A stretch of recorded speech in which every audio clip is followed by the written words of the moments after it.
حبشہ، شاہ حبشہ کا ایک نذرانہ میرے نبی کریم صلی اللہ علیہ وسلم کی بارگاہ میں بھیجتا. وہ شاہ حبشہ کہتا ہے یہ جو زور بند یعنی کہ بازو بند کہہ لو، یہ کڑے جو ہوتے ہیں، کڑے، یہ جو کڑے ہوتے ہیں، یہ کڑے اس نے بھیجے کس کے لیے؟ اما فاطمہ الزہرا سلام اللہ علیہ کے لیے. مایا یہ فاطمہ کو میری طرف سے گفٹ دینا، تحفہ دینا.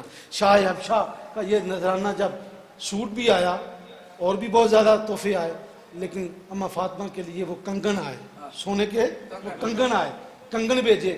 اما فاطمہ الزہرا کے دل میں خیال آیا کنگن تو بڑے مہنگے ہیں، یہ تو بہت زیادہ قیمتی ہیں، یہ تو بہت زیادہ قیمتی ہیں. لیکن دل میں خیال آیا یہ تو حبشہ نے بڑی محبت سے، بڑے پیار سے مجھے گفٹ کیے ہیں، اس کا دل نہ ٹوٹ جائے، میں پہن لیتی ہوں، میں پہن لیتی ہوں.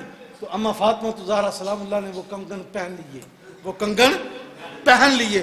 جب وہ پہنے تو شام کو حضور تشریف لائے، بیٹی کو جناب ملے، بیٹی نے نبی پاک صلی اللہ علیہ وسلم نے پیار دیا. اما فاطمہ الزہرا سلام اللہ نے اپنے ابا جان کے ہاتھ چومے نا تو کڑے نظر آئے، کڑے نظر آئے.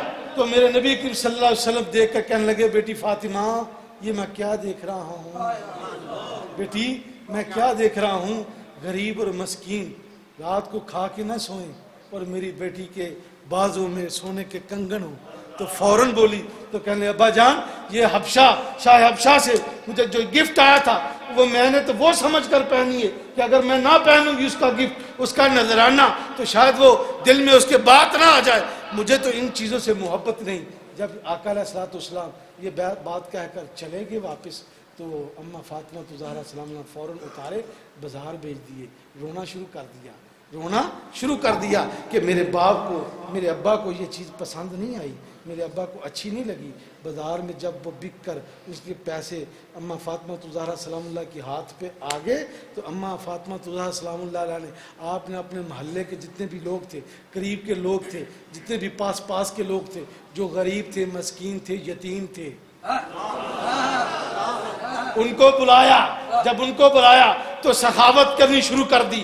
تو یہ اس بات کی راوی جو ہے نا حضرت ام المومنین حضرت عائشہ صدیقہ ہیں. آپ فرماتی ہیں میں اپنے حجرے میں تھی تو میں نے شور و گل کی آواز سنی، تو نبی پاک صلی اللہ علیہ وسلم فرمایا یہ شور و گل کی آواز کیسی ہے، یہ فاطمہ کے دروازے پہ اتنا شور کیوں ہے؟ تو ام المومنین حضرت عائشہ صدیقہ فرماتی ہیں وہ جو آپ نے کڑے دیکھے تھے نا، وہ جو کنگن دیکھے تھے، فاطمہ نے ان کو بیچ دیا ہے اور جو ان کی پیسے ہیں وہ غریبوں میں تقسیم کر رہی ہیں. وہ ان کے پیسے جو ہے نا وہ غریبوں میں تقسیم کر رہی ہے. تو غریب لینے آئے ہیں، وہ غریب لینے آئے ہیں، اس لیے شور و گل ہے. میرے نبی فوراً اٹھے.